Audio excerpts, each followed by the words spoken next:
আসসালামু আলাইকুম প্রিয় দর্শক, অন্তর্বর্তীকালীন সরকার বিদায় নিয়েছে, এখনো 2 সপ্তাহ হয়নি, কিন্তু এরই মধ্যে এই সরকারের বিভিন্ন উপদেষ্টা যারা ছিলেন, খুব পাওয়ারফুল উপদেষ্টা যারা ছিলেন, তাদের বিরুদ্ধে শত শত দুর্নীতির অভিযোগ দুর্নীতি দমন কমিশনের কাছে জমা পড়ছে, অলরেডি পড়েছে, আরও আসছে। এবং দুর্নীতি দমন কমিশনের একাধিক কর্মকর্তা এই কথা স্বীকার করেছেন যে এই অভিযোগের চেহারা দেখে তাদের মনে হচ্ছে এটা একটা রেকর্ড হতে যাচ্ছে। মানে এত বেশি অভিযোগ এত অল্প সময়ে এর আগে কোনো সরকারের বিরুদ্ধে আসেনি। মাত্র 1.5 বছরের জন্য তারা দায়িত্ব নিয়েছিলেন, মাত্র 1.5 বছর। এবং এই 1.5 বছরে ওই যে বলে না, গ্রামে একটা কথা আছে না, যে আজান দিয়ে দুর্নীতি করা, এরা এই আজান দিয়ে দুর্নীতিতে নেমে পড়েছিল। এই অন্তর্বর্তীকালীন সরকারে যারা সর্বোচ্চ ব্যক্তি ছিলেন, যারা উপদেষ্টা ছিলেন, তারাই এই কাজ করেছেন। তো তারাই যদি এমন কাজ করেন, নিচের দিকে কি অবস্থা হয়েছে সবসময় মনে রাখবেন। সরকারের যারা মূল ব্যক্তি, যারা নাকি শীর্ষস্থানীয় লোক, তারা যদি নিজেরাই অপকর্মে লিপ্ত হন, তাহলে আপনি নিচের দিকে আর থামাতে পারবেন না। এখন উপরের দিকে যেটা হয়েছে বলে আমরা এরই মধ্যে খবর পাচ্ছি, নিচের দিকের প্রকৃত চেহারা যে কী সেটা জনগণ জানে। জনগণের শরীরের উপর দিয়ে গেছে সেই দুর্নীতিটা, চাপটা। কাজে মানুষ জানে কি ভয়ঙ্কর পরিস্থিতি সৃষ্টি করেছিল এই অন্তর্বর্তীকালীন সরকার ডক্টর ইউনূসের নেতৃত্বে। সবচেয়ে ভয়ঙ্কর এবং সবচেয়ে মর্মান্তিক বিষয় হচ্ছে, ডক্টর ইউনূসের নামেও একাধিক দুর্নীতির অভিযোগ এসেছে। কারা করেছে? তার যে গ্রামীণ টেলিকম, যেটা তাদের মূল আয়ের উৎস, গ্রামীণ টেলিকমের টাকা দিয়ে কিন্তু গ্রামীণের অন্য অনেক কিছু চলে। গ্রামীণ টেলিকম হলো এই যে আমরা যে গ্রামীণ ফোন ইউজ করি, এই গ্রামীণ ফোনের মাদার অর্গানাইজেশন।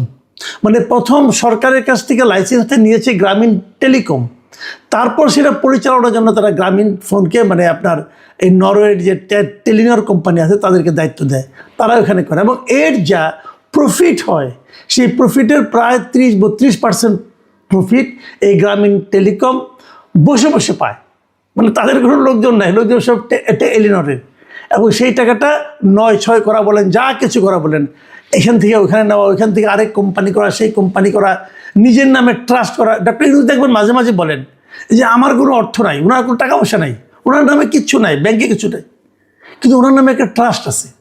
ট্রাস্ট মানে একাত্রে ট্রাস্ট গঠন করেছে, যে ট্রাস্টের একমাত্র কাজ হলো ডক্টর ইউনূসের পরিবারকে লালন পালন করা।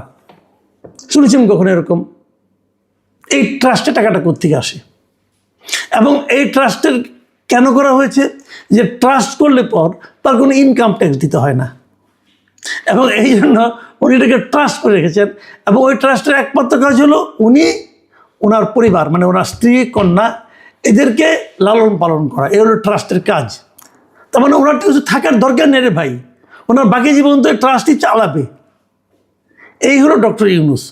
এবং সেখানে কি বলা হয়েছে, যে কিভাবে সেই গ্রামীণ একটা ট্রাস্ট করছে করে গ্রামীণ কল্যাণ, গ্রামীণ টেলিকমের টাকা অর্থ আত্মসাৎ করেছে, তার ডিটেল বিবরণ দিয়ে তারা কিন্তু দুদকের কাছে অভিযোগটা করেছে।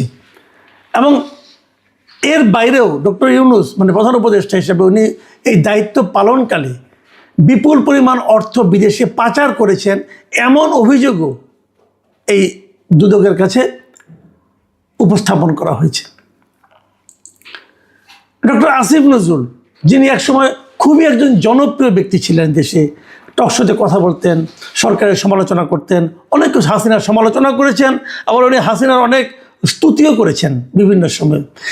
এই ডক্টর আসিফ নজরুল, যাকে দেখলে অনেকে মনে করতেন ন্যায় নীতির একজন প্রতিভূ, তার বিরুদ্ধে দুর্নীতি এবং অর্থ পাচারের 1 ডজনের বেশি অভিযোগ জমা পড়েছে দুদকের কাছে। এবং সেই অভিযোগগুলো বেসিক্যালি কী ধরনের?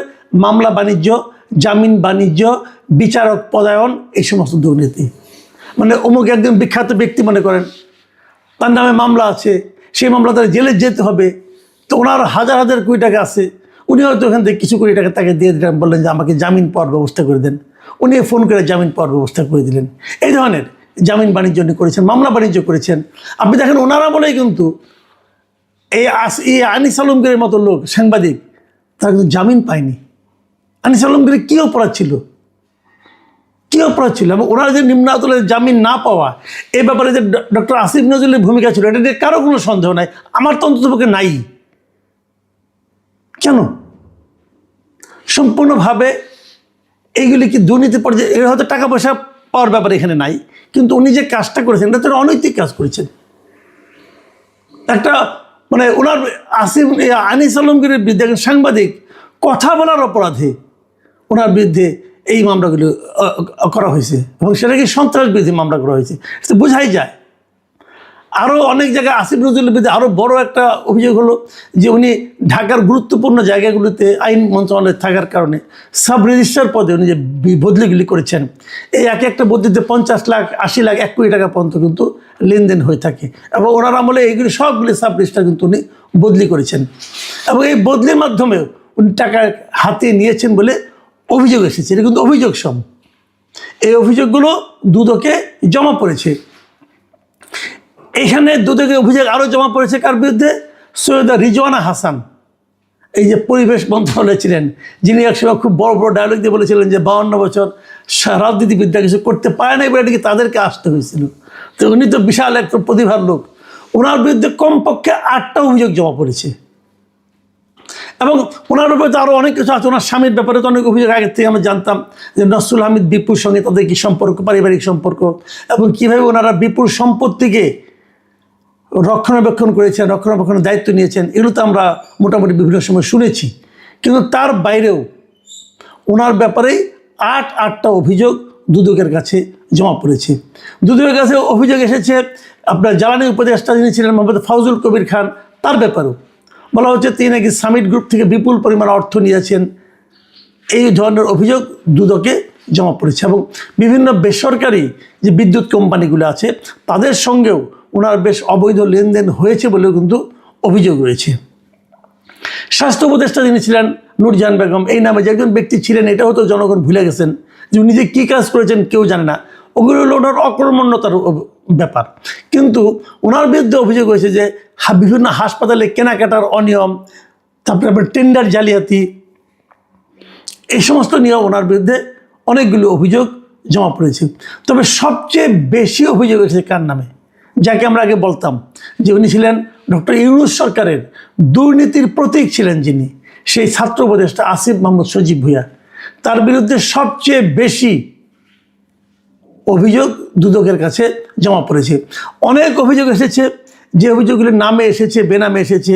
বেনামে অভিযোগই বেশি ছিল অন্যান্যদের বিরুদ্ধে, কিন্তু আসিফ মাহমুদ সজীব ভূঁইয়ার বিরুদ্ধে যে অভিযোগগুলি এসেছে তার ম্যাক্সিমাম অভিযোগ এসেছে নাম দিয়ে।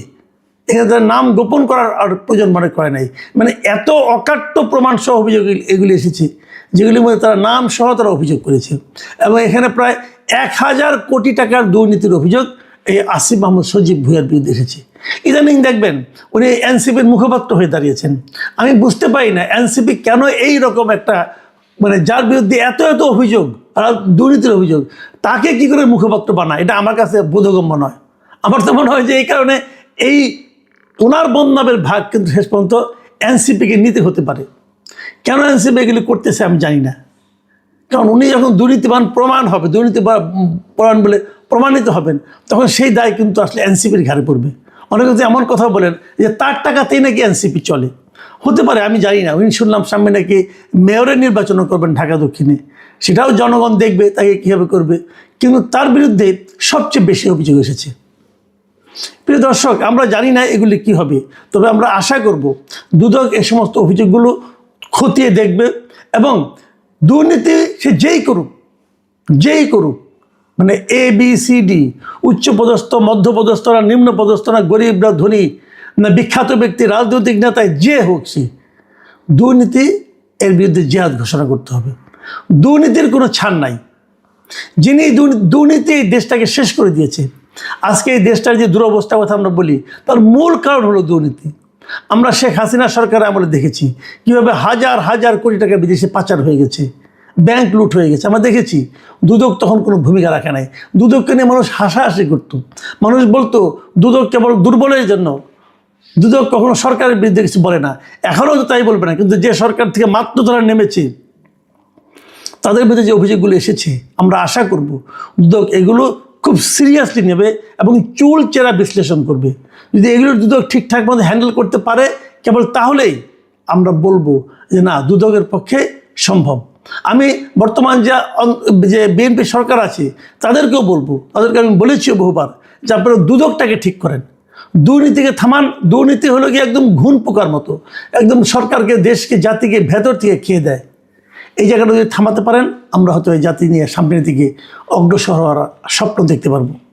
প্রিয় দর্শক, আমরা অপেক্ষা করব দুদক এদের ব্যাপারে কী ব্যবস্থা নেয় সেটা দেখার জন্য। এখন এ পর্যন্তই। আল্লাহ হাফিজ।